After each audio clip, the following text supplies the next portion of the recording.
என் நெஞ்சில் குடியிருக்கும் திருச்சி பகுதி மக்கள் உங்கள் அனைவருக்கும் என்னுடைய வணக்கம். எல்லாரும் எப்படி இருக்கிறீங்க? காலையில் எல்லாரும் சாப்பிட்டீங்களா? ரொம்ப நேரமா வெயிட் பண்றீங்க போல. இந்த சீக்கிரம் முடிச்சிடுறேன். கேஸ் பிரச்சனையெல்லாம் எப்படி இருக்கு?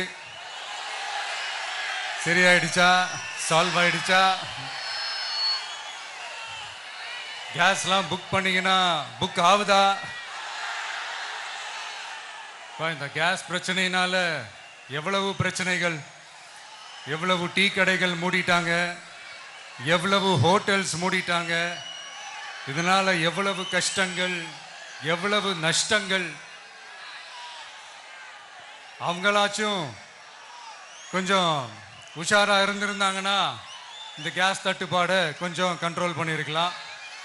இவங்களாச்சும் கொஞ்சம் முன்னெச்சரிக்கையா இருந்திருந்தா அட்லீஸ்ட் நம்ம ஊர்லயாச்சும் இந்த கேஸ் தட்டுப்பாடை கொஞ்சம் கண்ட்ரோல் பண்ணியிருக்கலாம். இவங்க 2 பேரும் தான் இதுக்கு காரணம். ஆனா நம்ம ஸ்டாலின் சாரை கேட்டீங்கன்னா நமக்கு அதுக்கும் சம்பந்தமே இல்லையே அப்படின்பாரு. ஆனா அவர் வீட்டில் ஏதாவது ஒரு ரைடுனா, அவர் வீட்டில் ஏதாவது ஒரு பிரச்சனைனா டெல்லிக்கு பறந்து போயிட்டு வருவாரு. இந்த கேஸ் சிலிண்டர் பிரச்சனைக்கு கொஞ்சம் டெல்லிக்கு பறந்து போயிட்டு வரலாம்ல, கொஞ்சம் பிரயோஜனமாச்சு இருக்கும்ல. கேஸ் சிலிண்டருக்கு மானியமா 100 ரூபாய் தருவேன்னு சொன்னீங்களே, என்ன ஆச்சு? கரும்புக்கு ஆதார விலையா 4000 ரூபாய் தருவேன்னு சொன்னீங்களே, என்ன ஆச்சு? இந்த ரேஷன்ல சர்க்கரை 1 கிலோ எக்ஸ்ட்ரா தருவேன்னு சொன்னீங்களே, என்னாச்சு? ரேஷன்ல உளுந்தம்பருப்பு கொடுப்பேன்னு சொன்னீங்களே, என்னாச்சு? நானும் இது எத்தனை வாட்டி ரிப்பீட் பண்றதுன்னு எனக்கு தெரியல. நீட்டை ரத்து செய்வோம்னு சொன்னீங்களே, என்னாச்சு? ஸோ எதெல்லாம் அவரால் செய்ய முடியாதோ அதையெல்லாம் பொய் வாக்குறுதிகளாக கொடுத்து ஏமாத்துறது தான் இவருடைய வேலையே. இப்போ அடுத்த செட் ஆஃப் இந்த பொய் வாக்குறுதிகளை ரெடி பண்ணிட்டாரு.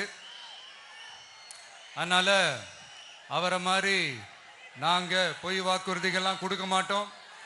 மக்களுடைய தேவைகள் என்னன்னு சரியா புரிஞ்சுக்கிட்டு அதுக்கேற்ற மாதிரி தான் நாம செயல்படுவோம்.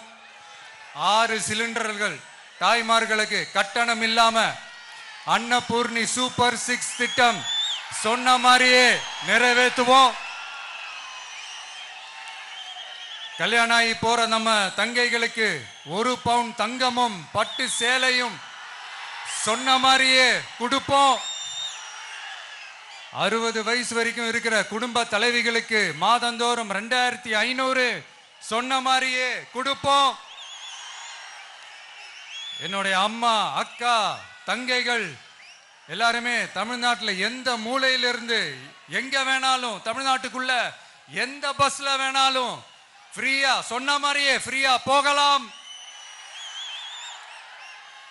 கல்வி, ரேஷன், மருத்துவம், குடிநீர், சாலை வசதி, பஸ் போக்குவரத்து, இந்த மாதிரி அடிப்படை விஷயங்கள்ல தான் எங்களுடைய முதல் கவனம் இருக்கும். நான் ஏற்கனவே சொன்னது மாதிரி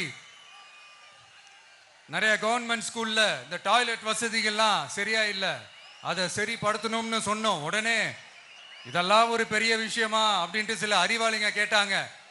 அந்த அடிப்படை வசதிகள் இல்லாததுனால தான் ஒரு 12th ஸ்டாண்டர்ட் படிக்கிற பொண்ணு ஒரு அவசரத்துக்கு ஒரு காட்டு பக்கம் ஒதுங்கினாங்க. என்னாச்சு? இந்த உலகத்தை விட்டே போயிட்டாங்க.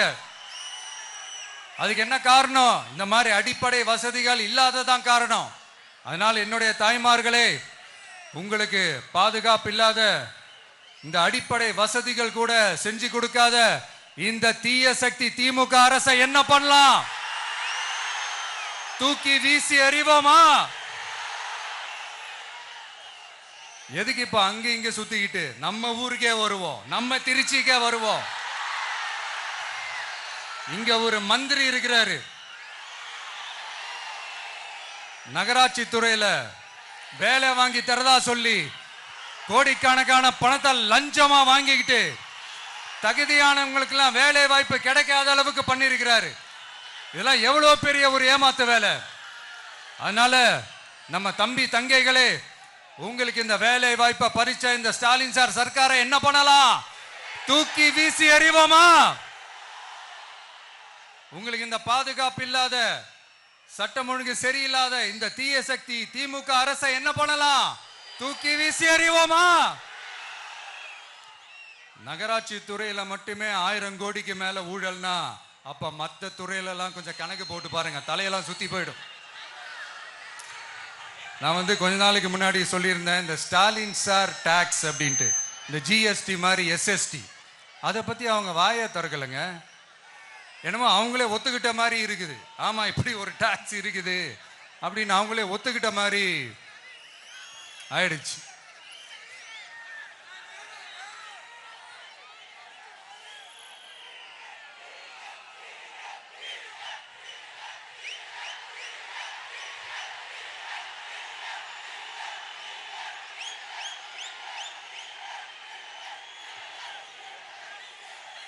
இந்த கல்லூரி பேராசிரியர்கள், கல்லூரி உதவி பேராசிரியர்களுக்கு அந்த போஸ்டிங்க்கு 2000 பேருக்கு மேல அந்த வேலை கொடுப்போம்னு சொன்னாங்க. கடைசியில் எத்தனை பேருக்கு கொடுத்தாங்க தெரியுமா?